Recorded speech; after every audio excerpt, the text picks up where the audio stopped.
লোকেরা বলে হুজুর আপনি গ্রামের মানুষ, একেবারে অজপাড়া গ্রামে আপনার জন্ম, তো আল্লাহ আপনাকে এত বড় বানালেন কি করে? ঢাকা শহরের কেন্দ্রীয় মসজিদের খতিব, ঢাকার এক মাদ্রাসার শেখুল হাদিস, বা বাংলাদেশের সকল বক্তাদের আপনি চেয়ারম্যান, হেফাজতে ইসলামের কেন্দ্রীয় কমিটির আপনি মহাসচিব কেন্দ্রীয়, তো সহকারী মহাসচিব, এই যে আরো অনেক কিছু পদ পদবি আল্লাহ তাআলা দিয়েছেন, এটা হইল কেমনে? আমি তখন বলি আমি হইলাম চাঁদের মতো। আমি কার মতো বলেন? চাঁদের নাকি নিজের কোনো আলোই, কথা বলেন না কেন? বিজ্ঞানীরা কি বলছে? চাঁদের নিজের কোনো আলোই নাই। কার আলোয় আলোকিত? সূর্যের আলোয় আলোকিত। আমি বলি আমিও তাই।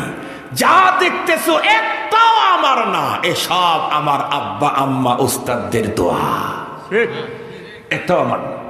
আমার বাবা তাহাজ্জুদে বছরের পর বছর ধরে কাঁদছেন তাহাজ্জুদে, আল্লাহ আমার সন্তানকে এই বানাও সেই বানাও। আব্বাজান রোহা মাদ্রাসাতে, শেষ হায়াত তো আব্বাজানের রোহা মাদ্রাসাতেই আব্বাজানের কবর, আপনারা অনেকে জানেন। আব্বাজান যখন এতেকাফ করতেন, অনেক লোক আব্বাজানের সাথে রোহা মাদ্রাসার মসজিদে এতেকাফ করতো। আমি যখন যাইতাম আব্বার সাথে দেখা করার জন্য, সবাই এসে আমাকে বলতো হুজুর আপনার যে কপাল। কেন? তাহাজ্জুদে হুজুর তাহাজ্জুদে যখন ওঠেন সবার আগে আপনার নাম ধরে কেঁদে দেন। আমরা 8 ভাই, আমার একেবারে বড় ভাই আপনাদের গ্রামে মনে হয় এক সময় ছিল, মাওলানা আবুল কালাম আজাদ, এখন পাঙ্গাসি মাদ্রাসায় আছে।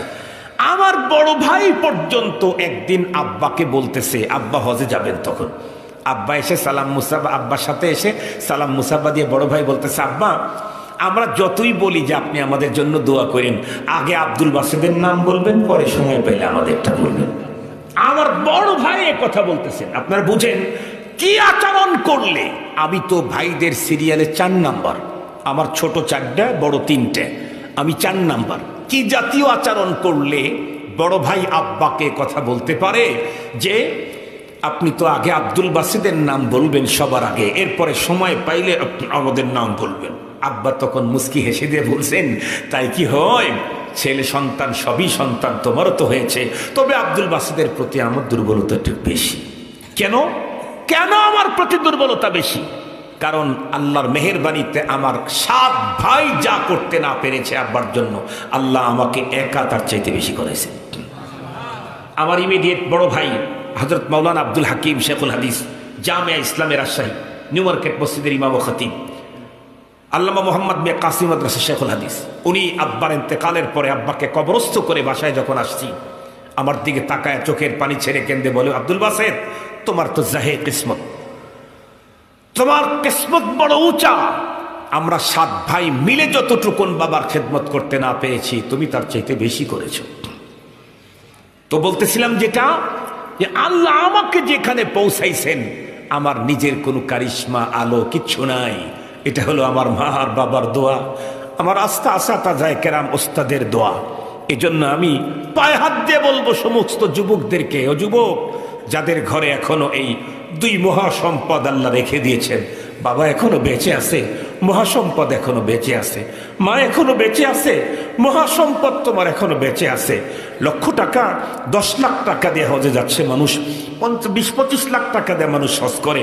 তুমি তোমার ঘরে প্রতিদিন কয়েকবার হজের নেকি নেওয়ার সুযোগ আছে। মার চেহারার দিকে রহমতের দৃষ্টিতে তাকাও, ভালোবাসা মায়ার দৃষ্টিতে তাকাও, মোহাব্বতের দৃষ্টিতে তাকাও। একটু ভাবো, এ মা আমাকে ছোটবেলায় মাথায় চুমু খেয়েছে, মুখে চুমু খেয়েছে, কপালে চুমু খেয়েছে, গালে চুমু খেয়েছে, এমনকি আমার পায়ের তালুতে আমার মা চুমু খেয়েছে। এই মুখটা আমার পায়ের তালুর সাথে লাগিয়েছে। সেই মা আজকে কত অসুস্থ, সেই মা আজকে কত অসহায়, সেই মাকে আমি একটু ভালোবাসা দেব। এ মা আমার দয়ার মা, এ মা আমার মায়ার মা। যখন সবাই সব নিজ কাজে ব্যস্ত, তখন মা আমাকে নিয়েই ব্যস্ত। কথা বলেন, কথা বলেন। আমাদের বিয়ে বাড়িতে যখন বিয়ে শুরু হয়, সবাই তো বিয়ের আঞ্জাম নিয়ে ব্যস্ত থাকে, কেউ এই চিন্তা ওই চিন্তা ওই চিন্তা। যেই মায়ের শিশু বাচ্চা থাকে, ও হাজার আনন্দে শেয়ার করলেও কানটা থাকে কোন দিকে? সন্তানের দিকে, বাচ্চার দিকে। একটু আওয়াজ পেলে সবাই হাসাহাসির মধ্যে, কেউ বুঝে নাই মার কানে সাইরন বেজে উঠছে, বিদ্যুৎ বেগে চলে আসছে, মা আমার বুকের ভিতরে জড়ায় ধরছে, আমি এতক্ষণে ফোপায় ফোপায় কাঁদতেছি, মা একবার পা চুমু খায়, আবার কপাল চুমু খায়, আবার আমাকে বুকের ভিতরে জড়ায় ধরে, আবার মুখের সাথে লাগায়।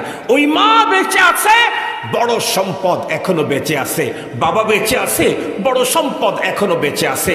চাইলেই দৈনিক 100টা হজ করার সুযোগ আমার আছে, চাইলেই দৈনিক 100টা হজ করার সুযোগ আমার আছে। এই জন্য আমি বলবো, আমার কথা না, আল্লাহ পাকের কথা। আমি বলছি, আল্লাহ আমাকে যা দিয়েছেন বাপ মায়ের খেদমতের কারণে দিয়েছেন। আপনারা বাপ মায়ের খেদমত করেন, আল্লাহ আপনাদেরকে ইনশাআল্লাহ চমকায় দেবেন। আল্লাহ পাকের শেষ কথা কোরআনে হাকিমের যেটা, আল্লাহ পাক বলেন, ওয়াকুর রব্বির হামহুমা কামা রব্বায়ানি সগীরা। বার্ধক্য অবস্থায় ভালোবাসা দিলে, আদর দিলে, সোহাগ দিলে, মায়া দিলে, খেদমত করলে, পেশাব পায়খানা পরিষ্কার করলে, নিজের দয়ার ডানাটা আব্বা আম্মার জন্য বিছিয়ে দিলে। আজকে মা দুনিয়া থেকে চলে গেল, বাবা পৃথিবী থেকে বিদায় নিল, এখন তুমি কি করো? ওয়াকুর রব্বির হামহুমা কামা রব্বায়ানি সগীরা। আর মায়ের পায়খানা পরিষ্কার করা লাগবে না, আর বাবার পায়খানা পরিষ্কার করা লাগবে না, আর মাকে কষ্ট করে বন্ধুরা আমার গোসল করায় দিতে হবে না, আর মায়ের পায়ের ভিতরে তেল লাগায় দিতে হবে না। মা আমার কবরের বাসিন্দা হয়ে গেছে। তাহলে তুমি এখন কি করো? বলে তুমি হাত দুটি উঁচু করে আমার কাছে আপিল করো, আল্লাহ আল্লাহ, আমার আব্বা আম্মার অপরাধের কারণে যদি তোমার জাহান্নামের আসামি হয়ে থাকে, আমার আব্বা আম্মাকে এখনই তুমি জামিন দিয়ে দাও। তুমি দোয়া করতেই থাকো, রব্বির হামহুমা কামা রব্বায়ানি সগীরা। আল্লাহ, আমার আব্বা আম্মা দুইজনকে ওইভাবে আদর দেন, সোহাগ দেন, ভালোবাসা দেন। কবরের জগতে একটু আঘাত করেন না আমার আব্বারে, একটু মাইরেন না আমার মারে, দুঃখ দিয়েন না আমার মা জননী রে। বরং ওই ভালোবাসা আমার মাকে কবর জগতে দেন, ওই ভালোবাসা আমার বাবারে কবর জগতে দেন। কামা রব্বায়ানি সগীরা। ছোট্টবেলায় আমার মা আর বাবা আমাকে যে আদর দিয়েছিল, কবর জগতে আপনি আমার আব্বা আম্মাকে ওই আদর দিয়ে পালেন, ওই সুহাগার ভালোবাসা আমার আব্বা আম্মাকে দেন। এভাবে যদি কান্না করতে পারি, অর্থাৎ বাবা দুনিয়াতে বেঁচে থাকতে তার হকগুলা যদি আদায় করতে পারি, মরণের পর যে হকগুলি আল্লাহ পাক দিয়েছেন তা যদি আদায় করতে পারি, আল্লাহর নামের শপথ করে বললেও বন্ধুরা আমার কাফারা দিতে হবে না। আশা করা যায় আমার সন্তান বার্ধক্য অবস্থায় আমার খেদমত করবে, আমি মরণের পরে আমার সন্তান আমার হক আদায় করবে, আর বিনিময়ে আল্লাহ পাক আমাকে পরপারে জান্নাতুল ফেরদাউস নসিব করে দিবে। মুহতারাম হাজিরিন, আমি আমার আলোচনাকে আর দীর্ঘায়িত করতে চাই না, তবে একটা কথা শেষে তো বলতেই চাই, সন্তান পিতামাতার খেদমত করবে, পিতামাতার খেদমতের কথা মানুষকে বলবে কখন? সন্তানকে যখন দ্বীনি বুঝ দেব তখন, সন্তান যখন কোরআন পড়বে তখন, সন্তান যখন হাদিস পড়বে তখন দেখবে কোরআন আর হাদিস বাবা মার ব্যাপারে কি জটিল জটিল নির্দেশনা দিয়েছেন, তখন সে পালন করতে চাবে। যে জীবনে কোরআন দেখে নাই, যে জীবনে হাদিস দেখে নাই, সে আব্বা আম্মার খেদমত বুঝার কোনো কথা বলেন অপশনই আসতে পারে না। এই জন্য আমরা এই দ্বীনি প্রতিষ্ঠান যতদিন পর্যন্ত দুনিয়াতে থাকবে, ততদিন পর্যন্ত কোরআনের আওয়াজ দুনিয়ার প্রান্তে প্রান্তে বাজতেই থাকবে, চলতেই থাকবে, বলতেই থাকবে, ততদিন পর্যন্ত সুন্দর আদর্শবান বাচ্চা পৃথিবীতে তৈরি হতেই থাকবে। আমি আমার একদম বয়ানের লাস্ট মুহূর্তে আপনাদের কাছে কোরআনের এই বাতিঘর, সন্তানদেরকে আদর্শ করে গড়ার এই বাতিঘর দ্বীনি প্রতিষ্ঠান আপনাদের কাছে প্রতিষ্ঠানের জন্য আল্লাহর ওয়াস্তে কিছু সহযোগিতার আবেদন জানাচ্ছি।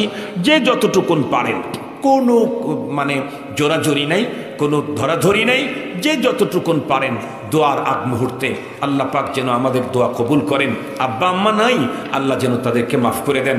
তাদের মাগফিরাতের জন্য 100টা টাকা, আব্বা আম্মার মাগফিরাতের জন্য 500টা টাকা আমিও দিচ্ছি ভাই, আমিও দিচ্ছি। আমার আব্বা দুনিয়াতে নাই, মা বেঁচে আছেন, মার অন্তিম মুহূর্তে এখন চলতেছে, আপনারা দোয়া করেন আল্লাহ যেন আমার মাটাকে সুস্থ করেন, আরও 2-4 বছর যেন মার খেদমত করার তৌফিক আমাদেরকে দেন। আব্বা দুনিয়ায় নাই, আল্লাহ যেন আমার আব্বার কবরটাকে জান্নাতের বাগান বানায় দেন। আমিও মাদ্রাসার সহযোগিতার জন্য কিছু দিচ্ছি, আপনারা যে যতটুকুন পারেন দেন। আলহামদুলিল্লাহ। এই যে দেখেন কত বয়স্ক মানুষ, বাবা মার কথা শুনলে যত বেশি বয়স তাদের অন্তরে তত বেশি মায়া জাগে। জোয়ানদের অন্তরে কম মায়া জাগলেও বয়স্কদের অন্তরে আব্বা আম্মার কথা শুনলে মায়া বেশি জমে, আবেগ বেশি তৈরি হয়। আমাদের এক ভাই একসঙ্গে আমরা বেতো মাদ্রাসায়, ওরা নিচে পড়ছে আমরা উপরে পড়ছি, ও বেশ কয়েকশো টাকা নিয়ে আসতে, আরও একজন 1000 টাকা দিয়েছে। আল্লাহ প্রত্যেকের দান কবুল করুক, জানে মানে বরকত দান করুক। সজল